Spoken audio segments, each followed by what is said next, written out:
Sa 12 taong pagsisilbi bilang Santo Papa, inilapit ni Pope Francis ang simbahan sa iba't ibang sektor.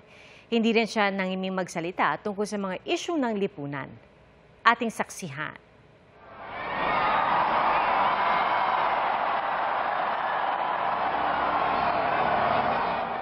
Hinirang na ika-266 na Santo Papa noong 2013. Fratelli e sorelle, vi lascio grazie tante dell'accoglienza. Pregate per me. Ipinanganak si Jorge Mario Bergoglio sa Buenos Aires, Argentina noong December 17, 1936. Unang leader ng simbahang Katolika na mula sa Latin America.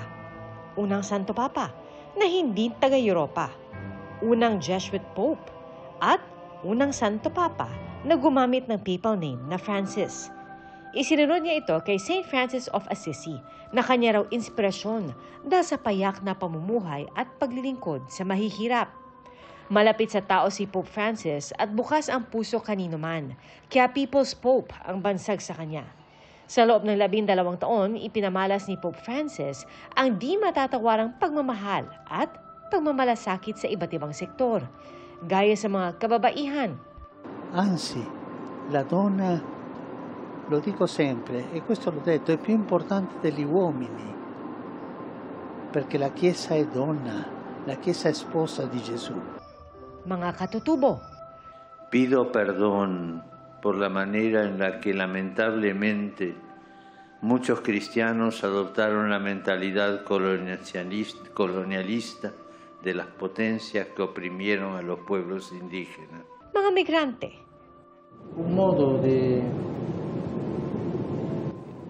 risolvere il problema delle migrazioni è aiutare i paesi da dove vengono. I migranti vengono per fame o per guerra. Mas naging bukas din ang Santo Papa sa mga membro ng LGBTQIA+ community.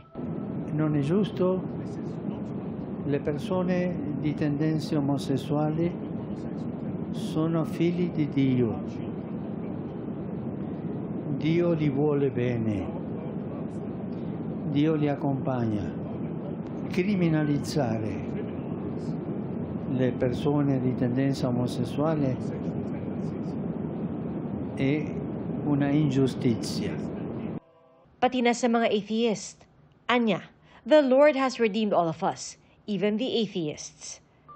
Advocate of peace si Pope Francis, na hindi nangiming maghayag ng pagkontra sa gera ng Russia sa Ukraine. In nome di Dio vi chiedo, fermate questo massacro. Popolo ucraino, per la pace che da tempo chiediamo al Signore. Nagbigay boses din siya, kahit sa mga di kapananampalataya, tulad ng mga taga-Gaza na naiipit sa gera ng Israel at grupong Hamas. Hanggang sa huli nga, ceasefire ang kanyang panawagan. Sa 12 taon niya bilang Santo Papa, mahigit 50 bansa ang kanyang binisita, kabilang ang Pilipinas. Naging kauna-unahang Santo Papa rin si Pope Francis na bumisita at nagmisa sa Arabian Peninsula. Credo che non è giusto identificare l'Islam con la violenza. Questo non è giusto e non è vero. Ho avuto un dialogo lungo. Bilang leader ng simbahang Katolika, sinimula ni Pope Francis ang paglilinis sa mismong Vatican, kung saan pumili siya ng 8 kardinal mula sa iba't ibang bahagi ng mundo para tumulong sa kanyang gumawa ng reforma. Karamihan sa kanila dati nang kritikal sa mga operasyon noon ng Vatican. Tiniyak din niya ang transparency kontra sa umano'y korupsyon sa Holy See. Progresibo man ang turing ng ilan kay Pope Francis, hindi nagbabago ang posisyon niya sa ilang usaping kontra ang simbahan, gaya ng abortion at death penalty. This conviction has led me from the beginning of my ministry to advocate on different levels the global abolition of the death penalty. Pero hindi naging mapanghusga si Pope Francis. Por favor, a los sacerdotes, no se cansen de perdonar. sean perdonadores.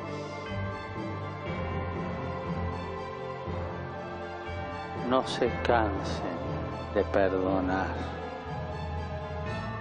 como lo hacía Jesús.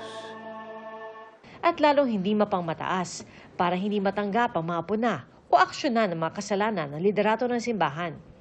Ang 12 taong pamumuno sa simbahang Katolika ni Pope Francis nag-iwan ng malaking marka hindi lamang sa mga Katoliko kundi maging sa iba't ibang relihiyon, sektor at nasyonalidad.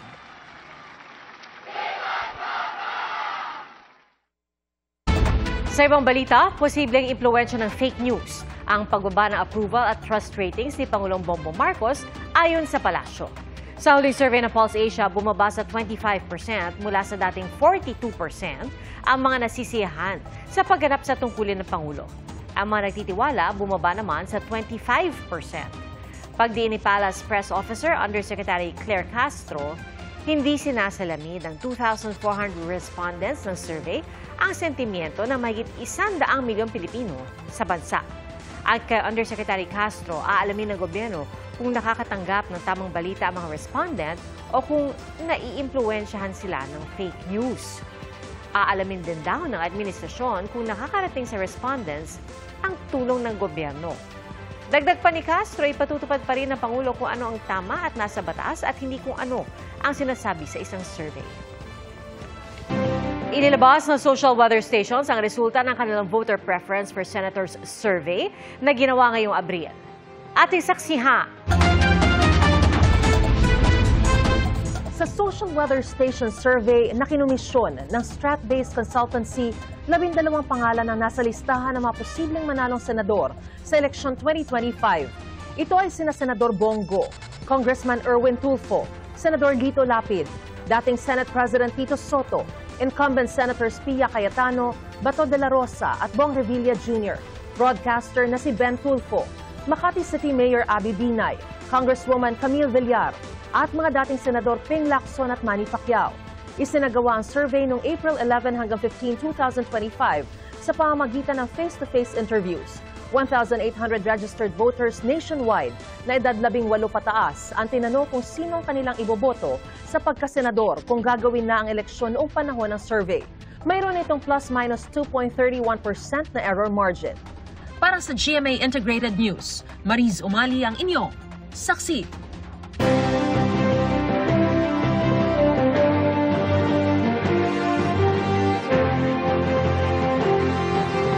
21 araw bago ang eleksyon 2025.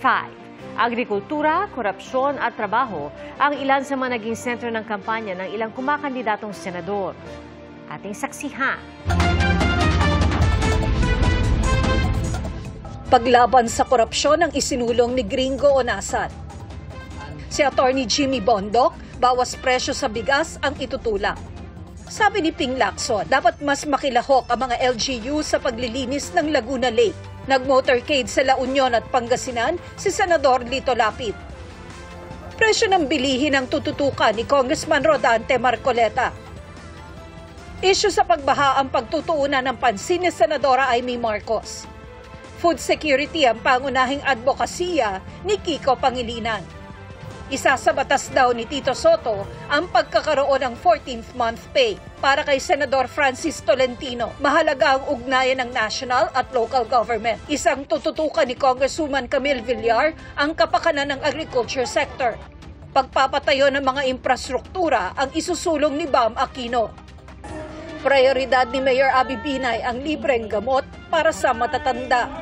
Abot kayang pabahay ang itutulak ni Representative Arlene Brosas. Suporta sa mga magsasaka ipinangako ni Teddy Casino, Modi Floranda, Danilo Ramos. Community empowerment ang isa sa mga binigyang diin ni Senator Pia Cayetano.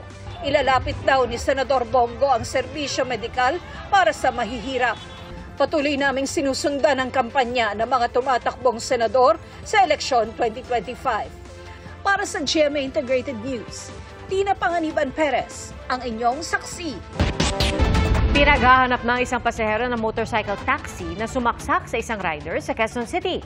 Hawak na ng pulisya ang ilang kuha ng CCTV na posibleng makatulong sa pagtukoy sa pagkakakilanlan ng suspect.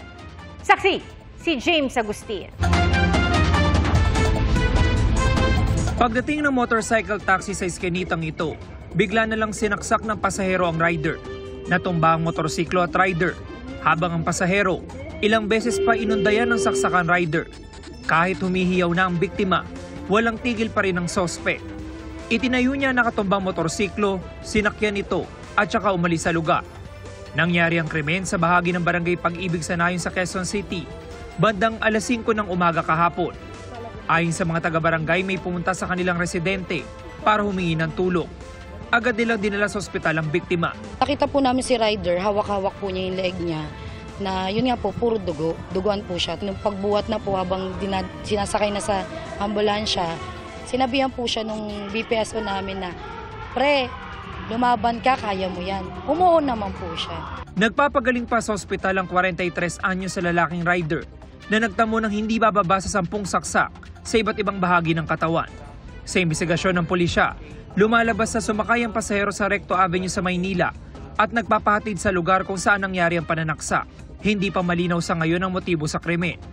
Ang kanyang kinuha lang, yung ginawa niyang getaway is yung motor na gamit nila nung biktima natin. Yung personal belongings ng victim, yung wallet niya, yung pera niya is nandun sa biktima natin, intact yun. Hindi yun nagalaw. Yun ang iniimbestigahan natin kung anong angulo sila pwedeng magkaroon ng koneksyon o ano yung kanyang motibo para gawin yung mga bagay na yun. Nagkasang pulisya ng manhunt operation laban sa sospek. Hawak na rin nila ang ilang kuha ng CCTV na posibleng makatulong sa pagtukoy sa pagkakakilanlan ng sospek. All efforts ng Station 1 at ng QCPD ay andito lahat dun sa pag-follow up sa kaso na to. Kaya hanggang ngayon, yung mga tao natin nasa labas pa rin at nagpa-follow up dito. Nakipag-ugnayan na rin daw ang QCPD sa kumpanya ng motorcycle taxi rider. Para sa GMA Integrated News, ako si James Agustin, ang inyong saksi. Mga kapuso, maging una sa saksi. Mag-subscribe sa GMA Integrated News sa YouTube para sa iba't ibang balita.